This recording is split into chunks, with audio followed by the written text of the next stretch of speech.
আজি 5 জুন উপলক্ষে পূব কলাবাৰী গাঁও পঞ্চায়তত বিশ্ব পৰিৱেশ দিৱস উদযাপন কৰা হয়।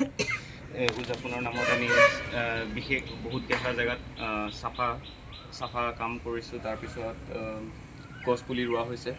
আপুনি দেখিছে এতিয়া এইমাত্ৰ আমি এতিয়া হেৰিখিনি এটা লেটেকু পুলি ৰোৱা হৈছে। তাৰপিছত এতিয়া আমি আমাৰ গাঁও সভা হ'ব।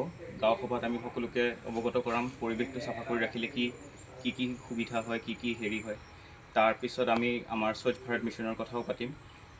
সেনেকৈ কৃষকৰ কথাও বহুত কথা পতা যাব।